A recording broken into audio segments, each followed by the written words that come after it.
My Astral Projection Truth. What is Astral Projection and How to Do It? By Ryan Tasker. Introduction.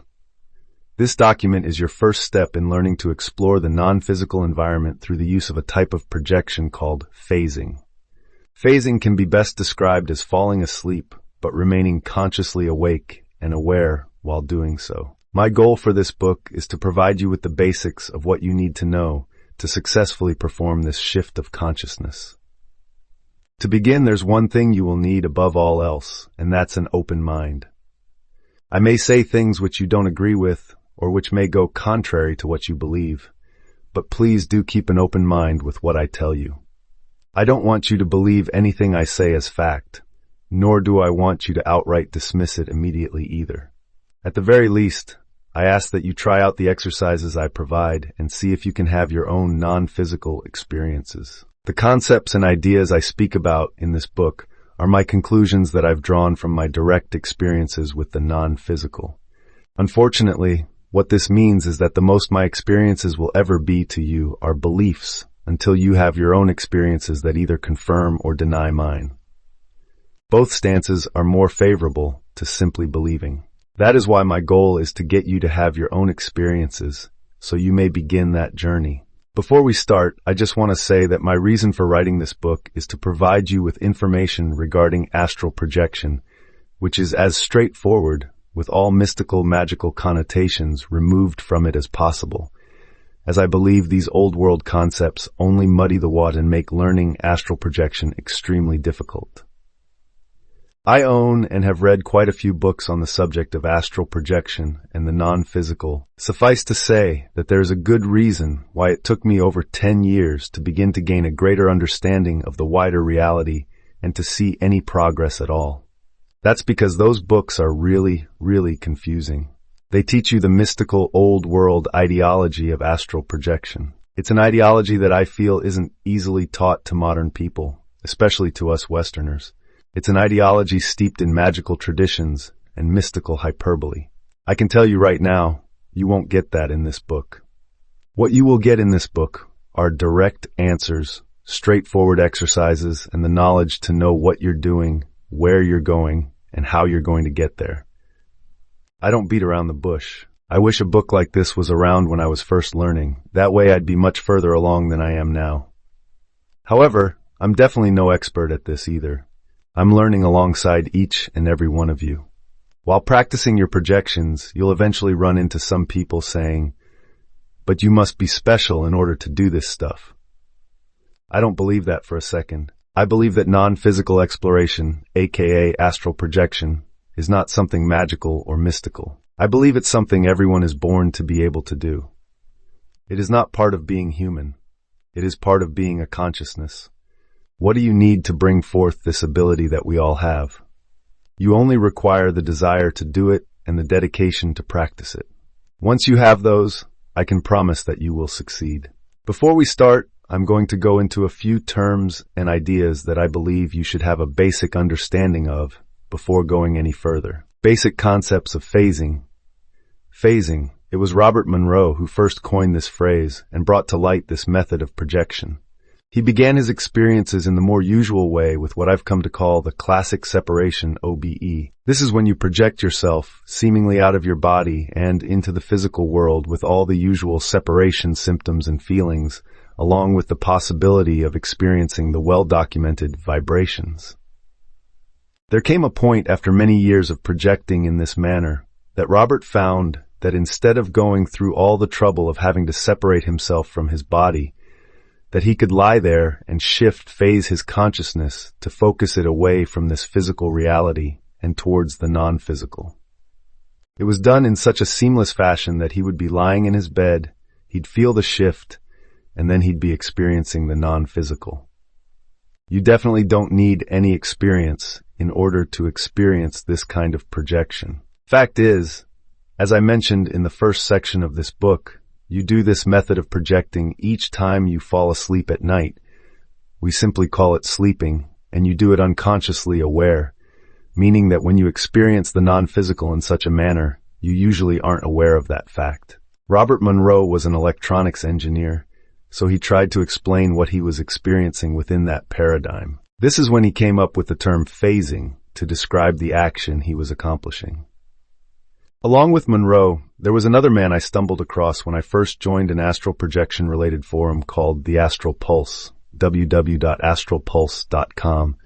His name was Frank Keppel. He's relatively unknown in the wider world of the astral projection community, and I'd like for him to get the credit that he so deserves.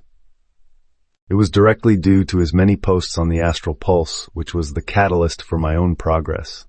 Over the many years he posted there, he selflessly helped many members, teaching them how to access the non-physical.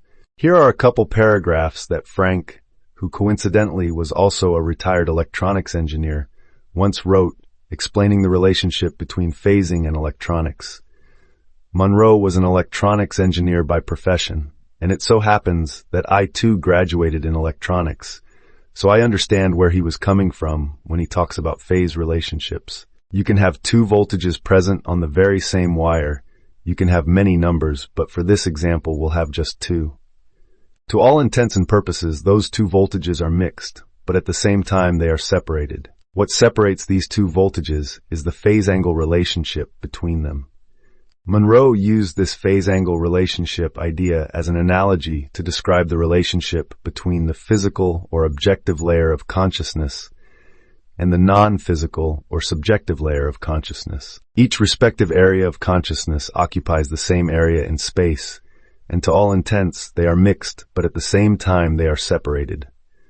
So Monroe figured there was a 180-degree phase relationship between the two areas of reality. To him, projection became a case of switching phase between the physical and the non-physical. What he is saying here is that, in essence, phasing is described as you being here being the physical. You then feel a shift in consciousness of some kind, and then you are there being the non-physical, or as some call it, the astral, or as I call it, somewhere other than this physical reality. The shift is usually so seamless that the only thing you'll perceive between here and there is what we call the 3D blackness. And even then, you might not directly experience it.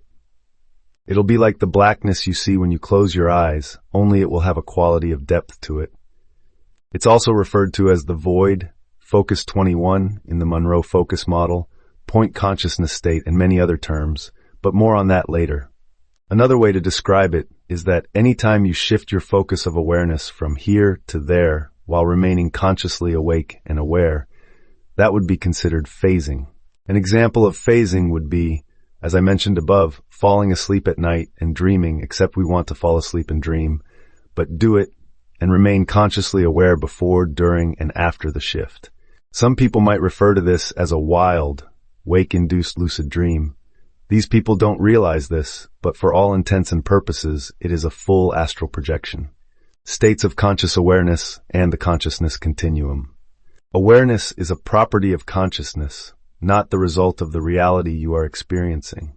What I mean by this is that the kind of experience you're having, dream, lucid dream, astral projection, OBE, etc., isn't dictated by where you think you are. Let's use an astral projection as an example. It's not an astral projection because you're gallivanting about on some astral plane. It's an astral projection because you're aware you're experiencing the non-physical and you have a full waking awareness while doing it. I'll get into a bit more detail about that in a second. First, allow me to explain a term called waking awareness. The awareness you have right now is what I call a waking awareness. It's when you feel and remember exactly like you do right now while reading this book. You know who and what you are, and you have all the memories associated with being you. I view our experiences in the non-physical as different states of conscious awareness, and those different states comprise a consciousness continuum of sorts. It's easier to think of it as a spectrum that looks kind of like this. Note, keep in mind that these are my metaphors, labels, categories, which I use to better understand my experiences. I ask that you try to identify these labels in comparison to the ones you use. I try to make the comparison as obvious as I can, using words and terms which people mostly agree upon. For example, everyone has some kind of basic knowledge about what the words lucid and astral mean. On the left side of this spectrum, dream awareness, You have the experience which you don't realize you're in the non-physical. Essentially, this is what humanity throughout the ages have commonly referred to as dreaming. What differentiates this from an astral experience is that you simply aren't aware of the fact that you're experiencing the non-physical. To put it into perspective, it's best described as you being the actor in a play, but being unaware that you're in the play. It's just you experiencing the non-physical while having a dream awareness. However, you require a base level of awareness in order to experience this. Otherwise, you won't directly experience the event. And if you don't directly experience the event, you'll have almost a zero chance of remembering it, which would be any experience taking place to the left of this point. If you've ever awoken in the morning with brief flashes of symbols and images from the dreams you had during the night, then you had a dream awareness experience. But you were just on the very cusp of having the bare minimum level of awareness in order to remember the experience. On the far right on the spectrum, astral awareness, you have the experience which you do realize you're in the non-physical, and you have a waking awareness. I explained what a waking awareness is above. This experience is what most people and myself would consider the holy grail of projections.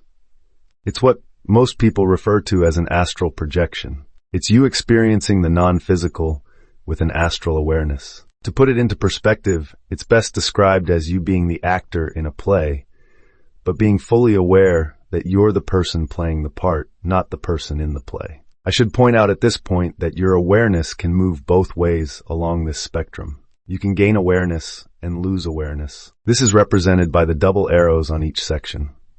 So far I've described the two ends of the spectrum. Where does a lucid awareness fit into all this then? In the middle of the spectrum, lucid awareness is the point where we have become aware that we're in the non-physical, but that's really all we're aware of. Anything to the left of this point is a dream awareness experience.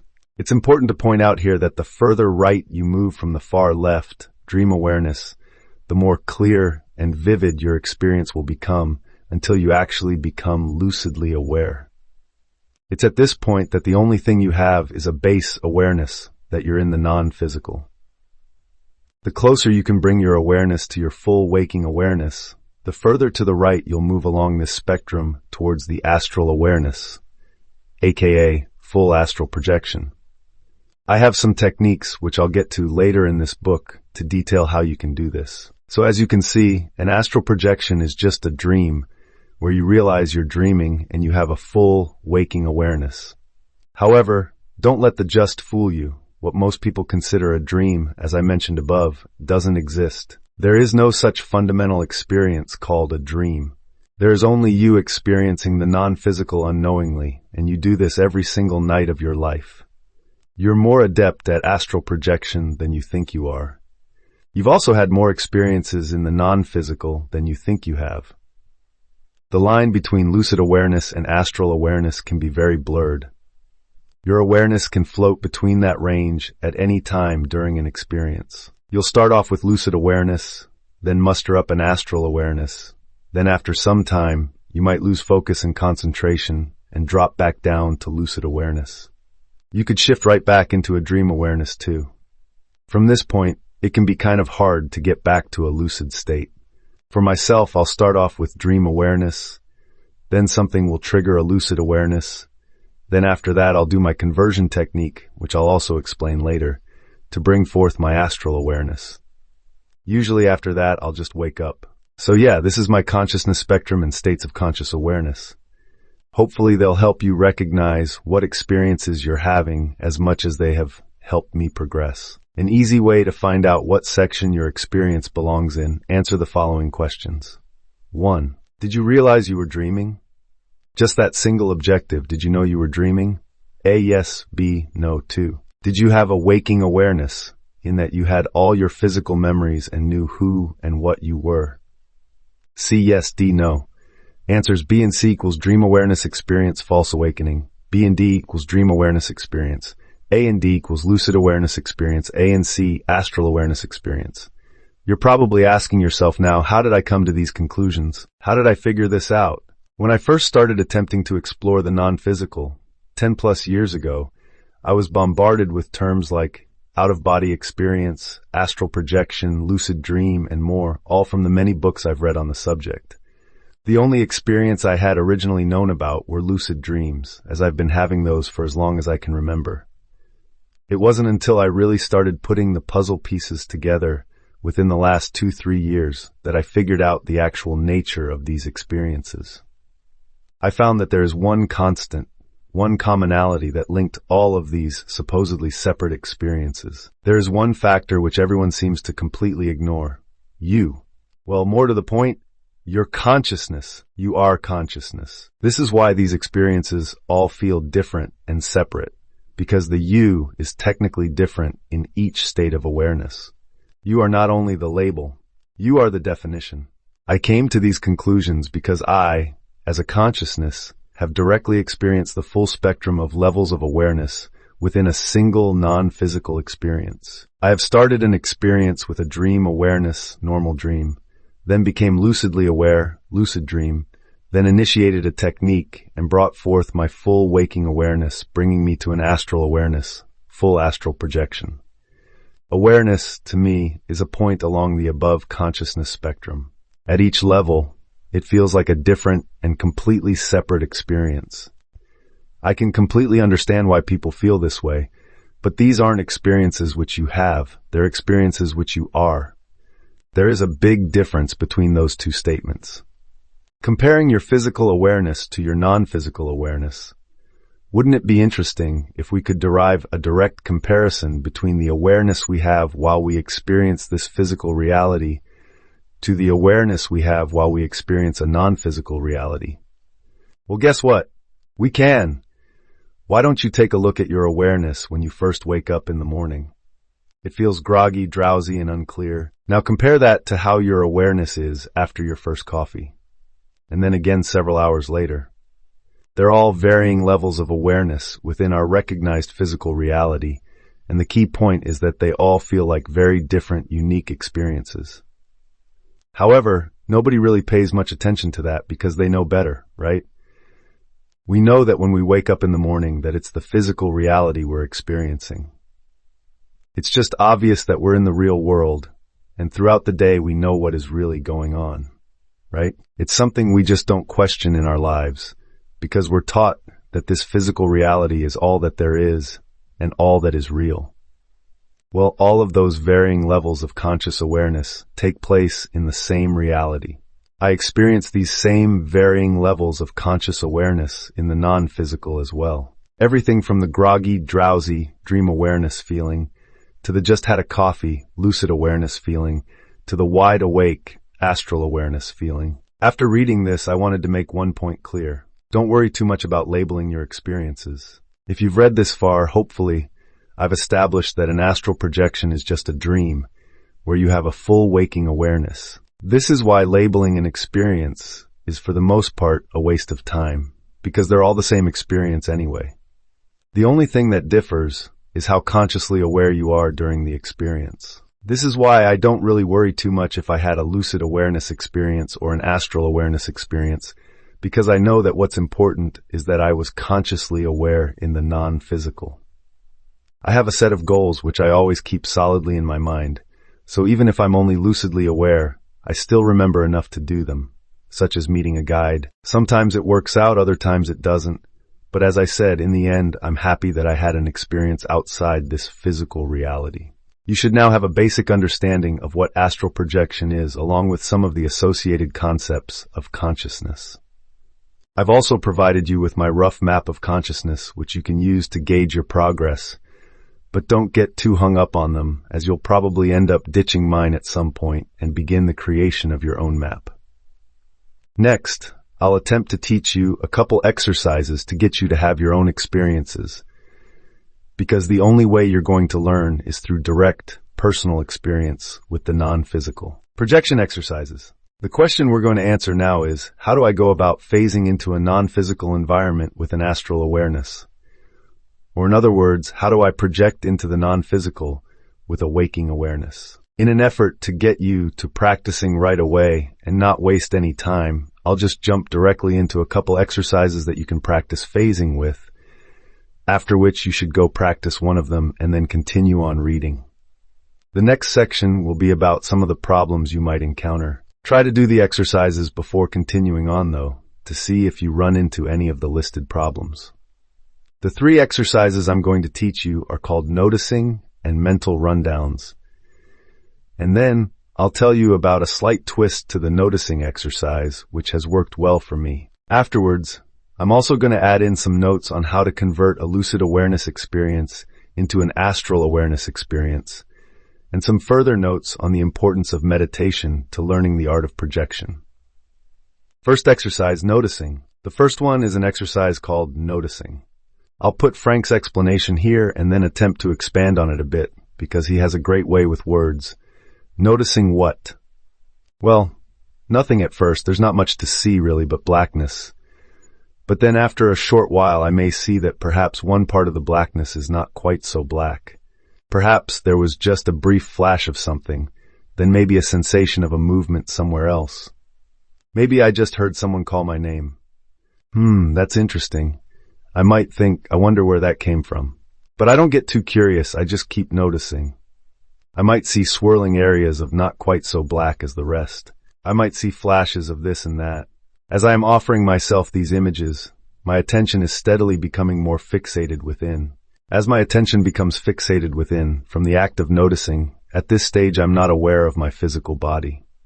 Part of my awareness realizes that somewhere in the background is a physical body, in bed, etc., but I have phased away from it. Before, the forefront of my awareness was my physical, and 180 degrees turned around from that. In the background of my awareness was the non-physical. But now there has been a phase shift, i.e. a turning through 180 degrees. Now my previous foreground physical is my background, and my previous background non-physical is my foreground. At first glance, certain aspects of Frank's explanation can seem to be a bit confusing to some people. Frank does give the general basics of it. I'll try my best to fully explain how the process relates to me, and hopefully you can apply some of this knowledge to your own practices. First, the entire point of the noticing exercise, as Frank puts it, is to become fixated within. That's really the end goal, as that is where the non-physical lies, within us. It is nowhere exterior that you go to. So how does the noticing exercise help us to become fixated within? That's where the actual noticing part comes in. You can't just sit/lie there and look at the blackness, because that will do absolutely nothing and you'll eventually become frustrated thinking that it's not working for you, which will end up with you quitting. You need to actually do something for this to work. This is a problem that I hear people complain about a lot. They say stuff like, "So I sat there for an entire hour staring into the blackness, but nothing happened." Simply put, you won't phase using the noticing exercise unless you actually notice. Now here's the confusing part. To notice is something you have to actively do.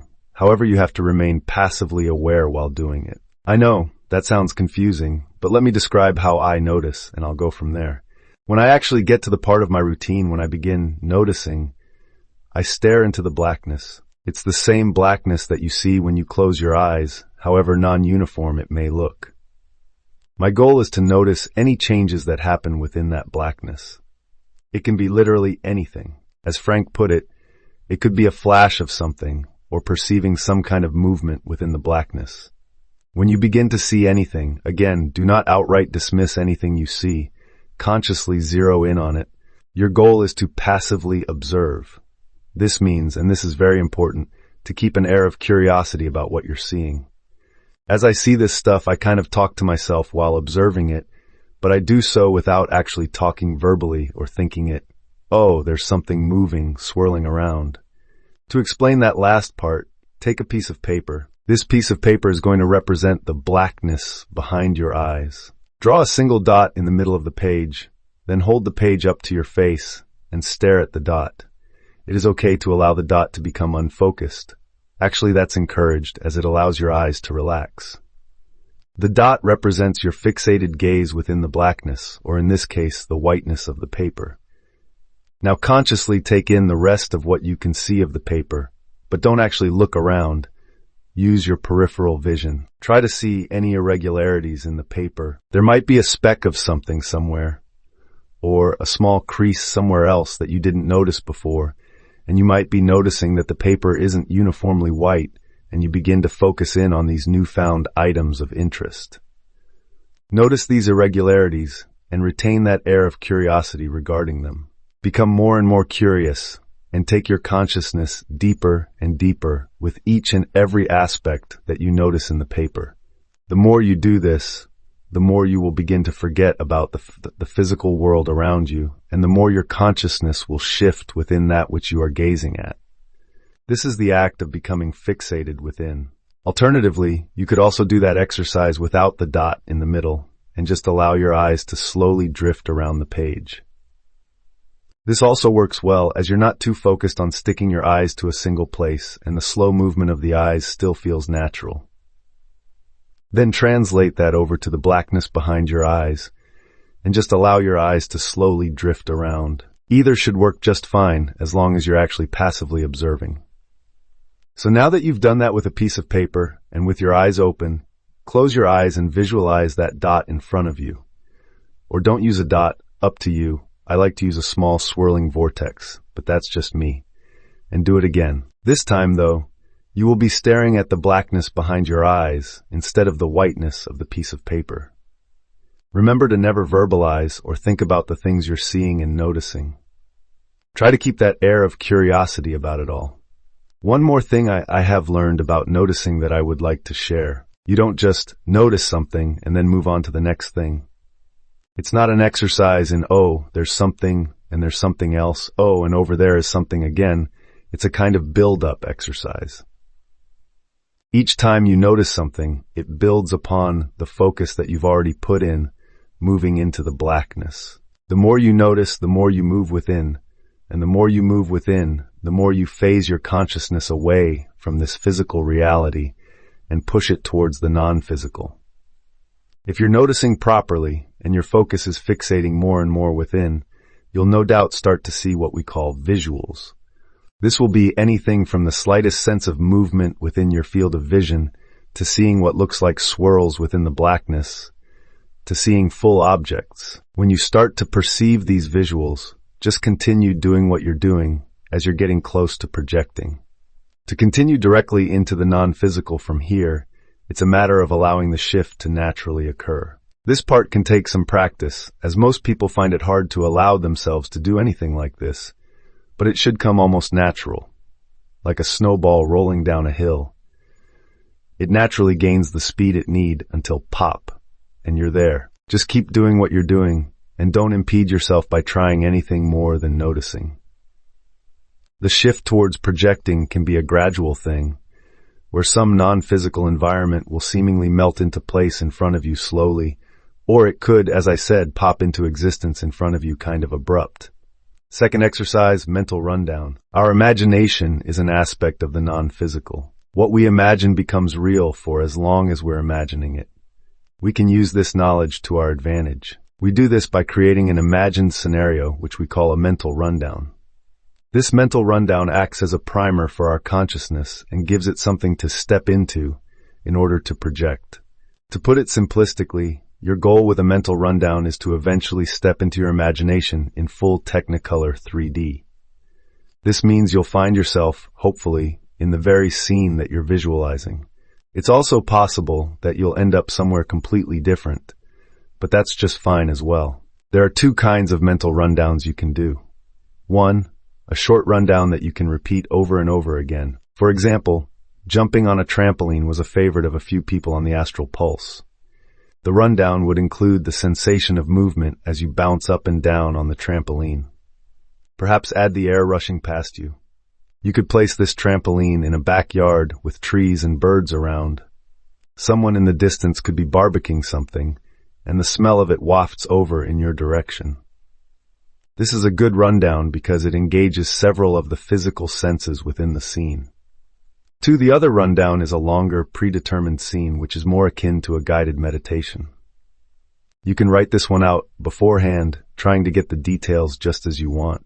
Most people on the Astral Pulse use this particular version of a mental rundown, along with Wave 1, Track 2 of Robert Monroe's Gateway series. You can write a rundown that follows along with Robert Monroe's voice, in that you follow the steps in a visual manner which engages all of your senses. You can also do this to just plain relaxing music too if you wish. The choice is yours. I have a couple of short repeating rundowns that I like to use. First is a forest setting that opens towards a small lake with a waterfall. This is a scene that is most appealing and desirable to me, so it works well as it engages my hearing through listening to the birds chirping and the leaves rustling in the wind, along with the flow of water from the waterfall and lake. I can smell the fresh air of the forest and I can view it all, taking it all in. Another rundown I use takes place at a lakefront pathway nearby where I live. I walk by the beach, enjoying the view and taking in all I can see, hear, and smell. This one is really effective because it's a place that I visually know very well, so I can see it easier. With the mental rundown, you don't want to create every single thing within the scene. Allow your mind free rein. For example, as I'm walking along a beach in my rundown, I don't have to consciously create the sound of the birds or the waves crashing on the sand.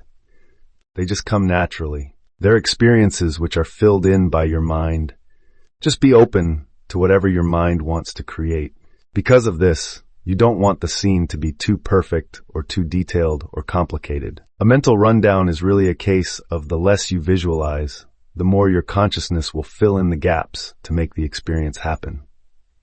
The more it fills in the gaps, the more you'll get enticed into the scene, and the greater chance you'll then have of making the shift. It's important to note that, as with the noticing exercise, you can't force this shift to happen. You have to allow the shift to occur. The job of the mental rundown is to provide your consciousness with something more enticing to shift into than the physical senses it's currently processing. But that shift has to be allowed to happen. I've been asked what it is like when you've successfully made the shift and stepped into your visualization. It's the difference in visualizing yourself in your mind to actually being there in full Technicolor 3D. When the shift happens, you'll know one of two things will occur.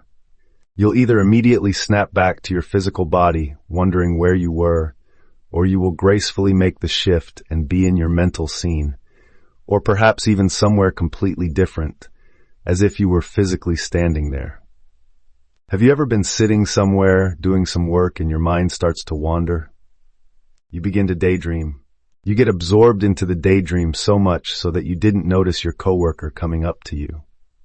You were probably even there in wherever or doing whatever you were just daydreaming about. This is what you're aiming for, the total removal of your awareness from this reality. A mental rundown is very much like a daydream. So if that is something you find yourself doing a lot of in your waking life, then perhaps mental rundowns are best for you. Once you step into the scene, you're now projecting. You can then go about and do whatever you want. Enjoy. Third exercise, a variation on the noticing exercise. This is a slight variation on the noticing exercise that I mentioned above. Instead of passively observing, try actively creating in the blackness behind your eyelids. Look at the blackness and the swirls of changes that you usually see, and instead of noticing the patterns as they generate, try to find and make patterns in it. Become the creator of the patterns. Although the point here isn't to actively create, just kind of allow things to form until you recognize something, i.e., a wolf howling, a person standing there, or some basic object shape. Then try to focus upon whatever it is. The object will get stronger and take on more life, or it will just fade away, at which point the process starts again with you allowing something new to form. Now, the trick here isn't to see a pattern and think to yourself, "Oh, I see so-and-so," or anything like that. You still want to remain passively observing, yet focused upon the image you're seeing, and try to strengthen it if you can. Don't try too hard. Remember to stay relatively passive. Bring your full attention towards it. You might even see more than one pattern at a time. Try to bring them together if you can by using your intent. To take yourself a little deeper into the exercise, try interacting with whatever you've created. Try making it move. If it's a person, have them move an arm by using your intent. If it is, for example, a ball, try rolling it around the blackness. Your goal here is the same as the noticing exercise. The total removal of your conscious awareness from this physical reality and place it entirely within the blackness. Viewing the blackness, eyes closed, body still, state. Another method for projecting can be done while waking up. I mostly utilize this technique to jump from lucid astral awareness experience to experience. I've had upwards of 6 experiences in a row with this. I discovered this one before I had read anything online or in any books about it. The first time I managed to do this, I was already in a lucid awareness experience. The experience was me in this room full of toilets and urinals. I know, strange, don't ask. And I began to feel that usual sensation of about to return to the physical. My vision went to black, and I felt the shift, at which point I knew I was back in the physical, lying in my bed, and it happened so smoothly that I didn't bother to open my eyes, and I also tried to not move a muscle.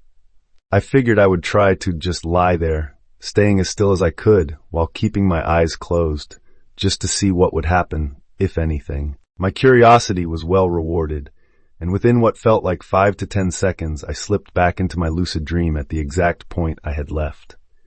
After a couple minutes into this lucid awareness experience, again, I felt myself waking up. I tried the same thing again. I kept my eyes closed and my body still upon shifting out of the experience, and I immediately shifted back into it. I kept doing this over and over, 4 times in total. Although each time I entered the non-physical, my time there was shorter and shorter. You don't need to already be in a lucid or astral awareness state to take advantage of it. It will take some work, but you can program yourself to learn to wake up slowly enough to realize to keep your eyes closed and your body still. You do this using an affirmation while falling asleep each night. Keep using the affirmation each night for as long as it takes until it starts to work for you. Then you'll have an easy time to project. The only hard part about this technique is training your consciousness to recognize when it's coming out of sleep and to wake up slowly. How to increase your lucid awareness into an astral awareness. The problem with non-physical lucid awareness experiences is that while you realize you're in the non-physical, you sometimes don't have enough awareness to make specific and predetermined choices on what you want to spend your precious non-physical time doing, because you're still acting out as being in part of the scene. You'll know you're dreaming, but you'll still react to the situations you're involved in. For example, my lucid awareness experiences are mostly spent flying around, because I really do love doing that. So much so that it's usually the first thing on my mind when I find myself lucidly aware. There are 2 ways to get beyond this. The first way is to increase your consciousness up to an astral awareness, so that your critical faculties will come forth to allow you to make better choices towards any particular goals you might have. Doing this doesn't require anything special. You don't need to ever return to your body like some other techniques teach you. For all intents and purposes, you're already out of your body. Why would you want to waste all that time of going back to your body only to have to roll or jump out again? That makes no sense to me. You also don't have to worry about anything to do with vibrations, different planes of existence, or any of that mystical mumbo-jumbo. None of it applies. Actually, it's really simple to turn your lucid awareness experiences into full-blown astral awareness experiences. Not that there are many differences to begin with. It's so easy and simple to do. You're going to be asking me if it is a real experience. Can something this easy work? It sure can and is. Here's what you do. To increase your awareness from being lucidly aware to being astrally aware, you simply stop what you're doing in the experience, focus your attention upon yourself or some other aspect of the environment you find yourself in, and ask yourself the following questions. 1. Where am I? Where am I going? How did I get here? And 4. What am I doing? The point of focusing your awareness before asking the questions is to give yourself the full attention that these questions deserve. They need to be answered by you, honestly and completely.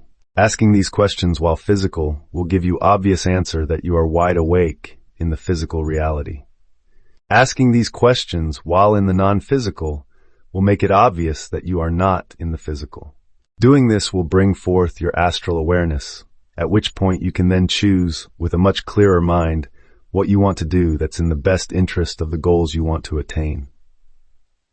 I'll mention that I have never failed to bring forth my astral awareness when asking these questions to myself. If you're serious, true, and give it an honest effort, it won't fail. The only trick is remembering to do this in the first place. If you happen to have trouble with that, then the other way is to just keep the lucid awareness, yet condition your consciousness to remember the goals you want to achieve. For myself, flying is my #1 thing to do, yet I also have other goals which I attempt from time to time. Things like meeting a guide or going somewhere specifically. To do this, you only have to flood your mind with the goal you want. Repeat it to yourself while falling asleep each night, or meditate on the thought you want to remember. How to increase your chances of having lucid awareness experiences, lucid dreams. Another way to have a non-physical experience is becoming aware during a non-physical dream awareness experience, aka a normal dream.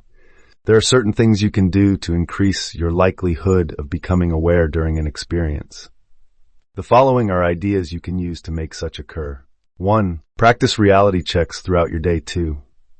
Keep a dream journal. 3. Repeat affirmations while falling asleep at night. 4. Practice mindfulness. 5. Have the proper intent.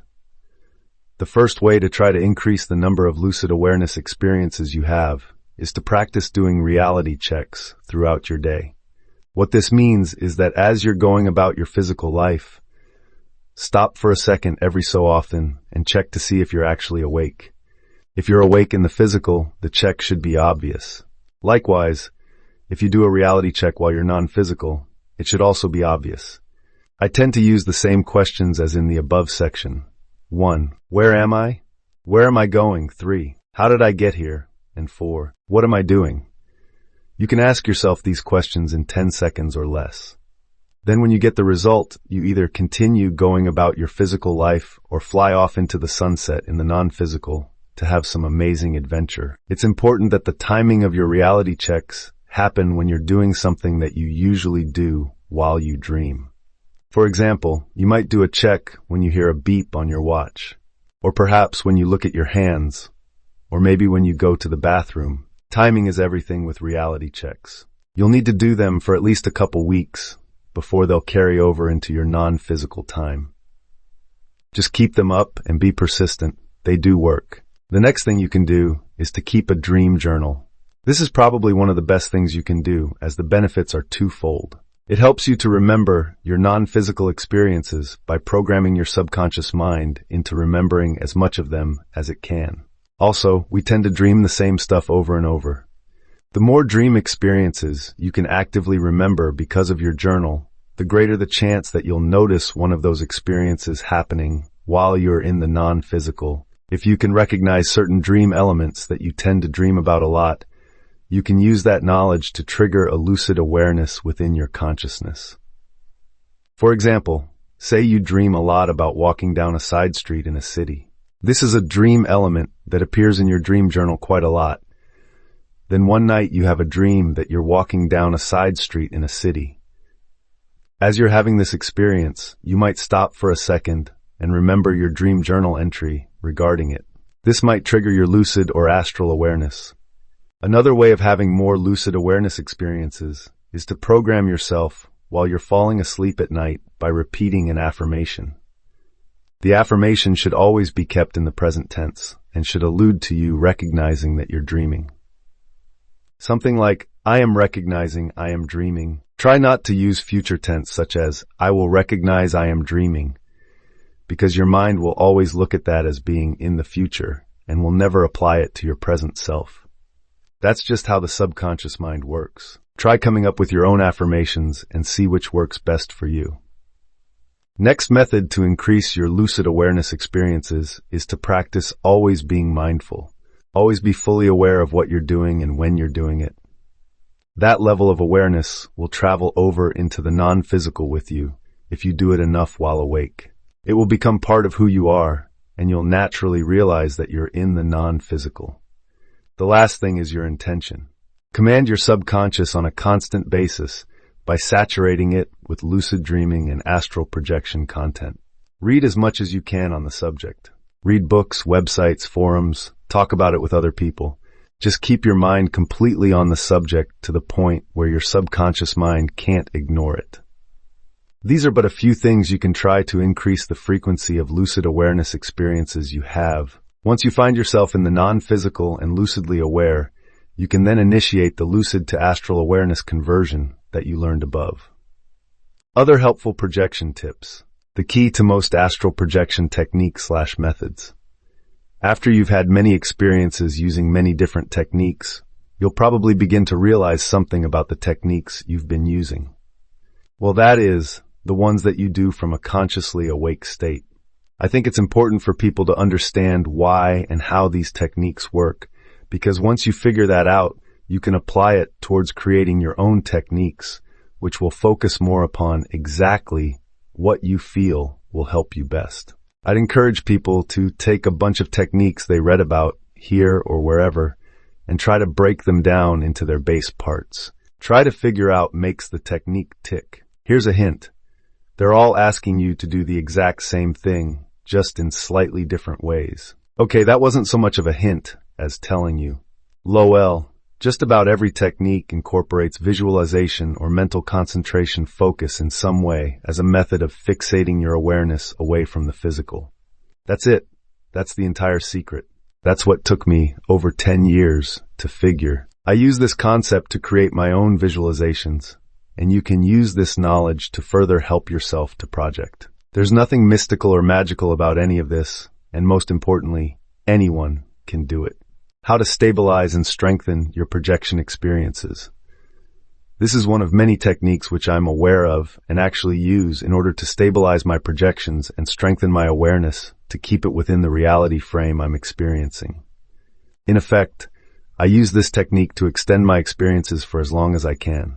First, think about what we do to help others stay awake in this reality. We shake them, we yell at them to stay awake, we use chemicals like smelling salts in order to bring their awareness here. What is this doing? It's our attempt at focusing their attention within this physical reality. Now think about how you keep yourself physically awake. We listen to loud music, we drink a stimulant, coffee, we even slap and pinch ourselves. All of these things do one thing. They bring our attention more towards this physical reality and more away from the non-physical reality. How we do certain things in this physical reality can provide to us hints as to how to stabilize and strengthen our connection to the non-physical. To stabilize and strengthen your non-physical experience, you have to attempt to bring as much of your awareness into the environment as you can. Just as the person shaking you and yelling at you, sense of touch and hearing, in order to bring your awareness into this physical reality, we can use the same technique to keep our awareness within the non-physical. What I mean by this is use your 5 senses to really explore your environment. Look at things in minute detail, touch things, hear the sounds, smell the smells, even taste things. Do this as intensely and with as much focus as you can. This will bring your awareness into the reality you're experiencing and will lock it there.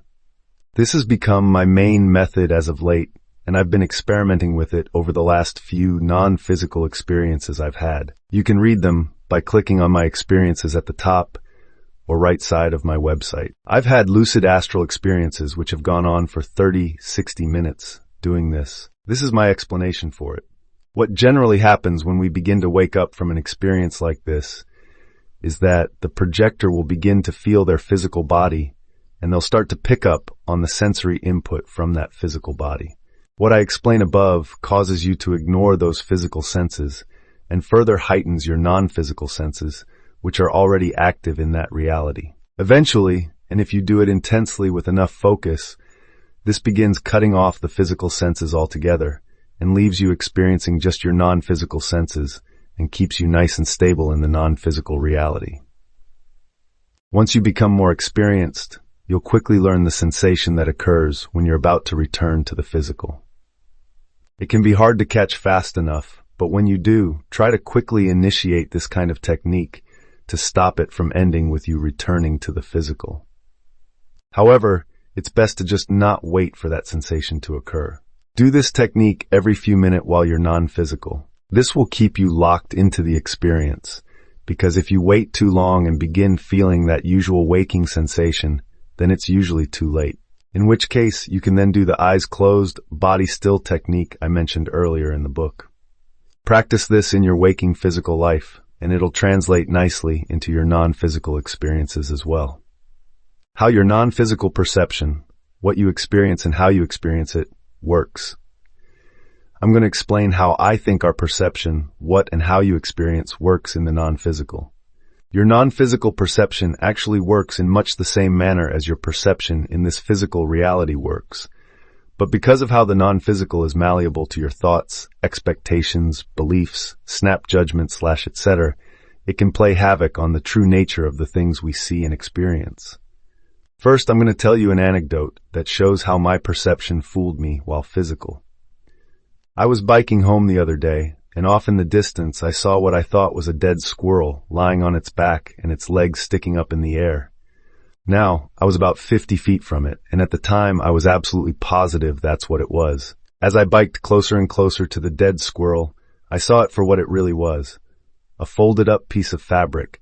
However, up until that point, it was, to me, for all intents and purposes, a dead squirrel, literally and figuratively. I fully perceived it as such. The object's true nature came through eventually, because that's how our physical reality works. I was able to distinctly identify the truth, because in our reality, an apple is an apple. Now let's investigate how this same scenario would end up when played out in the non-physical. All the same stuff would apply. I'd be biking home, and in the distance I'd see something. My initial impression was that it was a dead squirrel. This initial impression, snap judgment, would then become my reality. And because of the malleable nature of the non-physical and how our assumptions, expectations/beliefs react with the reality we find ourselves in, even if I got closer to that folded up piece of fabric, it would have retained that dead squirrel perception because I had formed the belief and expectation that that was what it was. In the physical, this isn't a problem because our perception as such doesn't directly affect/change that which we see. But in the non-physical, it's a huge problem because our perception does change what we perceive and how we perceive it. Now, how do you stop this kind of perceptual filter from being applied? How do we see the truth behind what we see and not allow our perception to color/filter our experiences? Well, it's very hard and requires a lot of practice. In some cases, you just might not be able to see the truth behind what you're seeing due to the very nature of what you're experiencing. The first step to reducing this kind of perceptual filter from occurring is to learn to not make snap judgments upon what you experience. This is usually the first thing people do when they see something. As you can see, it's the first thing I did in relation to the above anecdote. I made an immediate snap judgment of what the folded cloth actually was, instead of staying passively engaged and holding my assessment of the situation until I got a closer look. This is something you can practice even in your physical waking life. Try to catch yourself making these snap judgments, then work on slowly stopping yourself from doing it until you're in that state of passively observing.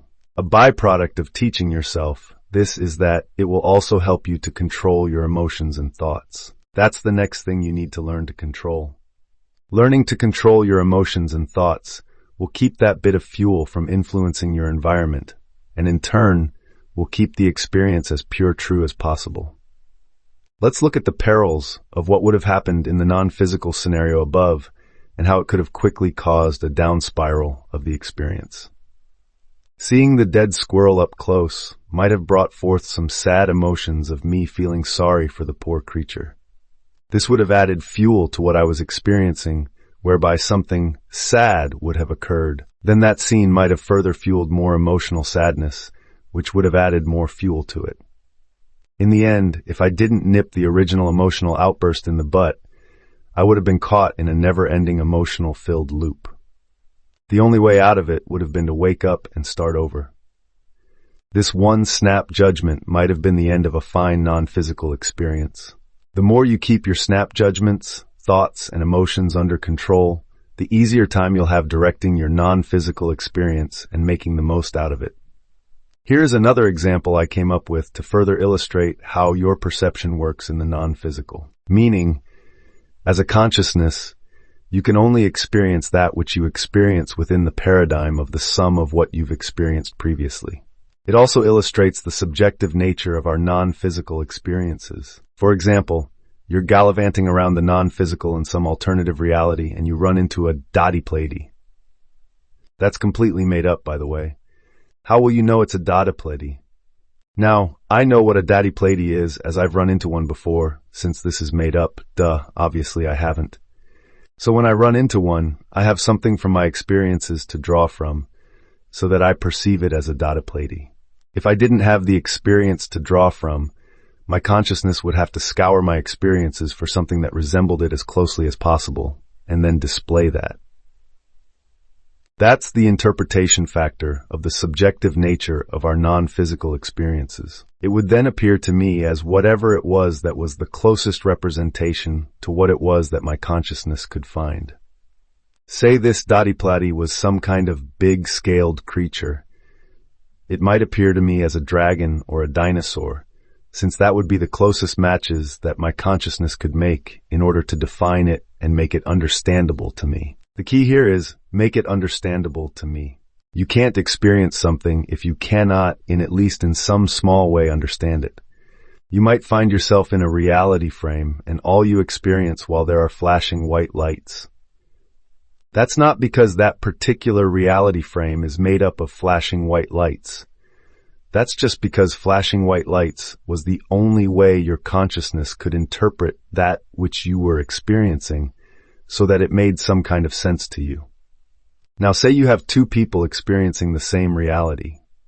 It's very possible that they will each perceive that reality in completely different ways.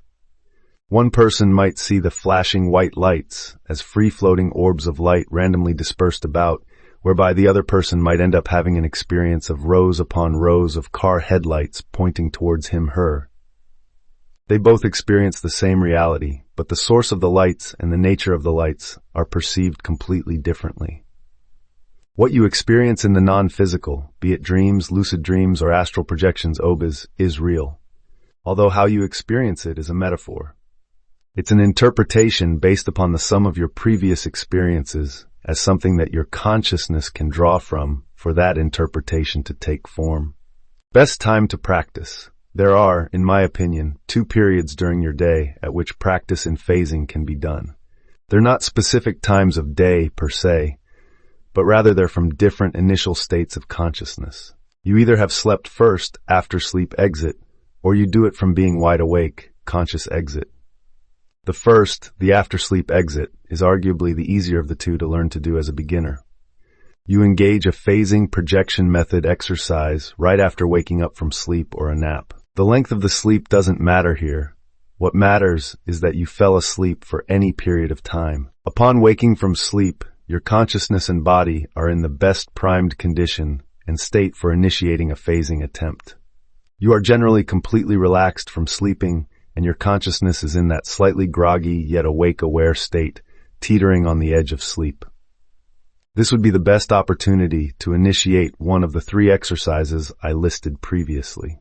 The second, the conscious exit, is much harder because you initiate a projection from any point during the day, from any initial state of consciousness. This is generally what most people immediately try to do when they first learn about astral projection phasing, and usually ends with frustrated failure, because they haven't learned some of the prerequisite training down first. In any case, remember in the last paragraph we talked about that best primed condition? Well, that's what you have to be able to achieve through the use of meditation before you're able to phase project. If you want to master astral projection and be able to do it anytime/anywhere, then you'll need to learn to meditate towards that best primed condition, which I'll explain later. You need to be able to place your consciousness into that slightly groggy yet awake, aware teetering on the edge of sleep state. Then you can begin one of the 3 exercises from above, or any other method for that matter, really. So really, what it comes down to is that the only differences between those 2 periods are the initial state that your consciousness is in, and if you've slept or not slept before practicing it. Physical body disassociation. I tell people that to do phasing, it requires one to disassociate from their physical body and surroundings. That's really easier said than done. How do we actually go about disassociating? The very act of doing the above exercises, if done correctly, is enough to begin this process. So it's really something that should happen naturally as you progress through those exercises, but it also helps to have an understanding of what's going on. There are 2 parts to phasing. First, you need to keep your consciousness focused upon something somewhere that isn't here. This is what our phasing exercises do. In the case of noticing, we're placing our conscious awareness into the blackness we're viewing. In the case of a mental rundown, we're placing our conscious awareness in the scene we're visualizing. That's all fine and well, but there's another half to the story, and that's the point of this article. Disassociating is something that I've been doing automatically without even realizing it, and it wasn't until lately that I figured it out. Disassociating from the physical is all about reducing the physical input you are processing from your physical senses. We do this by desensitizing them. Usually this is done very naturally and gradually over the course of our practice session. However, sometimes it doesn't work out too well, and it's our physical senses that end up locking us into this reality. So how do we go about desensitizing our physical senses and break that hold that physical reality has upon our consciousness? We have 5 physical senses which connect and lock us here in this physical reality. To phase, we need to reduce the processing of that physical input and increase the processing of our non-physical input. Our 5 physical senses are taste, touch, seeing, hearing, and smell. Taste and smell are kind of a non-issue. Unless you're eating and smelling things while you're projecting, you shouldn't need to worry about these. Desensitizing your sight begins the moment you close your eyes. Actually, you can even do this with your eyes open. If you stare at something that isn't moving, and if you manage to keep your eyes relatively still, you'll begin to see a fading effect happen. What's happening is that your eyes are becoming desensitized to the visual input being presented to them, because nothing in your field of view is changing. This is what begins to happen when we close our eyes. The blackness isn't visually appealing, nor is it constantly changing like our physical vision does, so our physical eyes begin to shut down on us. If you do this with your eyes open, you might actually recognize the pattern of the fading you're seeing. It's usually going to look exactly like what you experience while looking into the 3D blackness. Lots of swirls of movement and such, but it'll be overlaid on top of your physical vision. It's hard to explain until you experience it for yourself. Our sense of touch can be a little more difficult to desensitize. To do this, we keep our bodies perfectly still. That way, the input we're receiving eventually becomes familiar and then begins to get ignored altogether. This causes the numbing and heavy sensation that most people notice. Hearing is probably the hardest one to ignore, unless you wear earplugs or use an audio device of some kind that provides some white noise. If you're sensitive to sound, then you'll just need to make sure you're in a quiet area. You should obviously not have to consciously worry too much about these things while you're practicing, as that will probably be distracting. However, note something that I haven't talked about yet: relaxation. I'm slowly coming to the conclusion that relaxation isn't a primary requirement for projecting. You might need a base level of relaxation to remove any tension you might have in certain muscles, but as long as you're comfortable and free from points of stress, it shouldn't be a problem. It certainly does help to fully relax your body and mind, though. Please do so if you feel you need to do it. You can practice this physical disassociation while going about your day-to-day activities. For example, next time you find yourself just sitting at your computer or watching TV, take note of your 5 physical senses and see if you can't reduce their input slightly using the ideas I put forth above. Problems you might encounter. One of the major issues you'll run into has to do with your physical eyes and their inability to give up control while you're conscious. Frank made an excellent post on the Astral Pulse regarding this very issue, so I'm going to put it here because he said it much better than I ever could. He mentions the exact problem, what causes it, and a nice solution to minimize its effects upon our practices. One of the big hurdles people generally need to overcome is the sudden unwelcome intrusion by the physical eyes. Such intervention almost always has the effect of zapping you right back to your physical body. The reason this happens is because your focal point of consciousness normally resides behind your physical eyes. When I say resides behind, what I mean is your primary focus of attention is mostly based on what the eyes tell you. The ears may transmit to you a strange sound, then immediately the eyes will go to look. Someone may touch you unexpectedly from behind, then immediately the body spins around so the eyes can see. Which reminds me of an old playground joke where we'd come up to someone from behind and tap them on the opposite shoulder to where we were standing.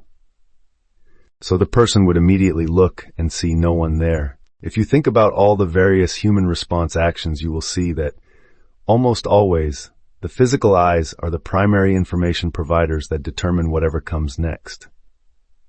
On the physical, this process works amazingly well. However, it can put a big spoke in the works when it comes to projection exercise. Difficulty being, the eyes are not used to just rolling back and relaxing while the consciousness is awake and alert.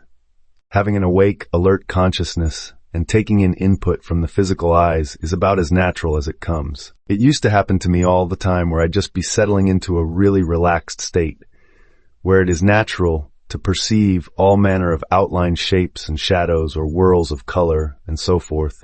And the moment I'd see something definite, it was like my protective sense of awareness would shout, "What's that?" And my physical eyes would immediately go to look, which of course brought me right out of it. The only way around it is to practice all you can to the extent where your protective sense of awareness regards everything that is happening as normal, and your physical eyes have got into the habit of switching themselves off during practice. I think this problem can never be eradicated entirely, and it still affects me now and again. Just this morning, for instance, I drifted into the relaxed state fairly quickly, and the 3D blackness suddenly loomed into view.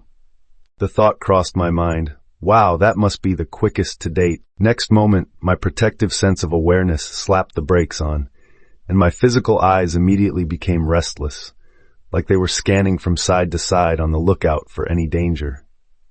This zapped me right back to my physical body. Another problem that can come up is generally due to lack of experience. I've been telling people lately that they shouldn't read too much into other people's experiences, especially published authors, because what these authors either don't know or fail to tell people is that their experiences are individual to themselves. This means that what they experience, generally, will not be what you will experience. With this said, I've seen people throw out perfectly good experiences on the basis that they didn't match what their favorite author has experienced. That is why you won't read any of my own experiences in this book, as I don't want them polluting your experiences and expectations. You can, however, read my limited, logged experiences and many other articles on my website, unlimitedboundaries.ca. When you're practicing these phasing exercises, it's very important to remain open to whatever might come to you.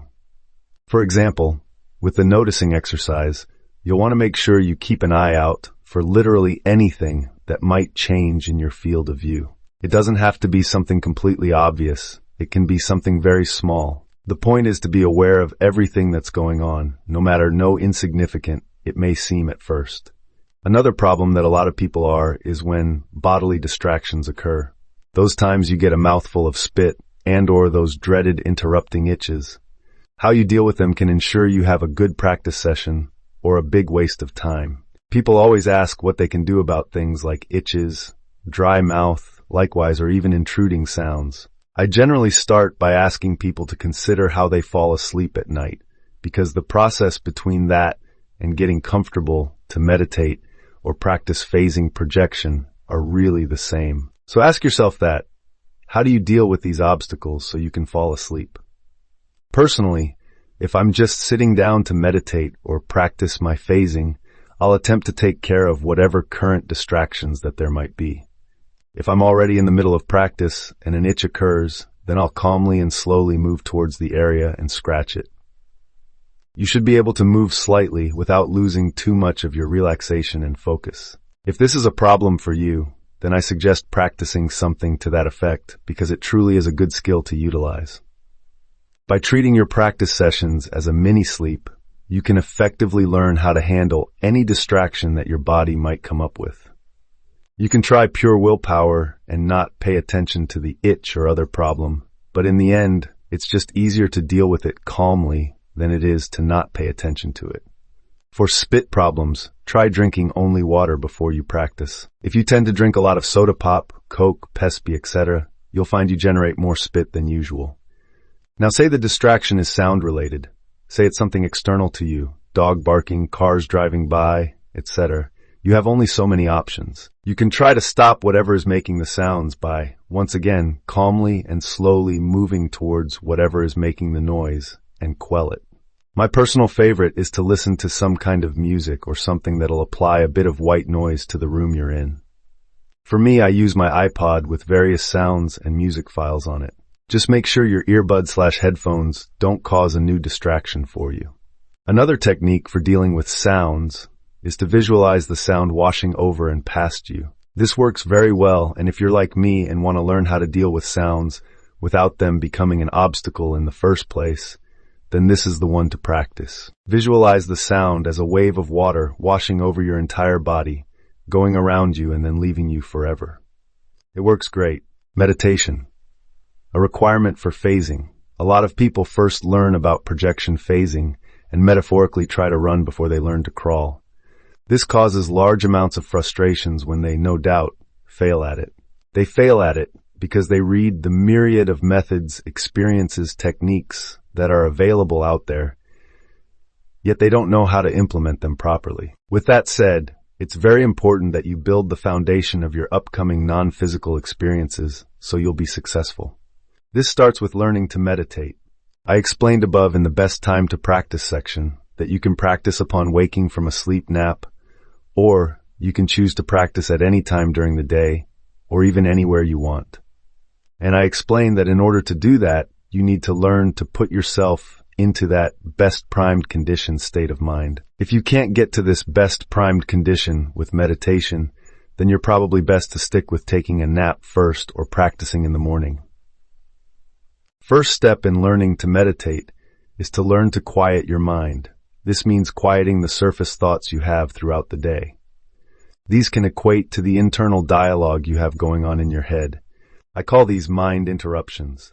To learn to stop these mind interruptions, you need something to focus your mind on to push those interruptions out. What you use to accomplish that goal is entirely dependent upon what's best for you.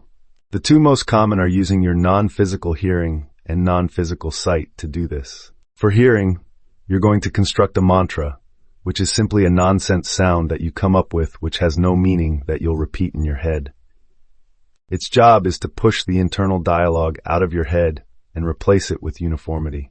For sight, you're going to visualize an object within the blackness in front of you. This object can be whatever you want, but it should be something fairly simple, like a candle or a geometric shape. Your goal is to keep this object there and examine it as closely and in as much detail as you can. This will push the internal dialogue out of your head and replace it with uniformity.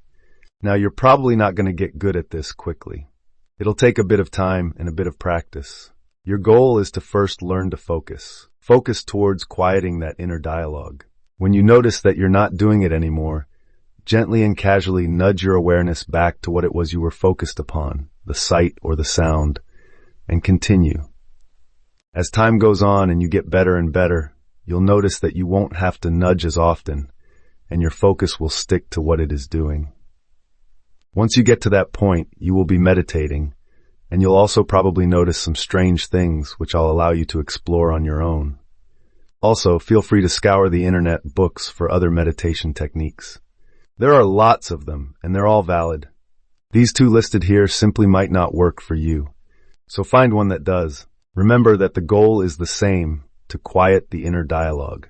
Once you've learned to meditate for extended periods of time, you might notice some strange effects occurring. For example, time might seem to fly by and you might feel some new and odd sensations. These are all normal. Eventually, you might even feel like the physical reality around you has melted away and you'll be floating in a sea of nothing. This is also called the void or point consciousness. It'll be just your consciousness in a sea of nothing. You've phased. From there, you can place your intent to do whatever it is you want. A little about myself. Most people might not believe this, but people such as Robert Monroe and Frank Keppel didn't influence my beliefs much at all. They simply filled in some of the blanks I had and further reinforced that which I already knew was true. They opened me to a world where what I have been experiencing and the questions I've been asking myself all my life, I now had definite answers for. The thing is that I knew these answers all along. I just didn't know I was allowed to believe them. Questions like, where do we go when we dream? When posed to my parents, they would tell me, well, you go nowhere, obviously. It all happens in your head. alluding to some kind of well-known fact that dreams are something that are not real. I somehow knew this was wrong. I somehow knew there was more happening during my sleep time than just dreams in my head. I might not have had the terminology and understanding that I do now, thanks to Robert, Frank, and others, but the basis for my beliefs were formed back then when I began asking myself these questions. We can fast forward to June 22nd, 2009. That's when I stumbled across some postings on the Astral Pulse regarding Frank Keppel's work on phasing. At this point, I had already read a lot of stuff on the subject and had been attempting astral projection for well over 10 years with little to no success. I had managed to feel the so-called vibrations, but little else.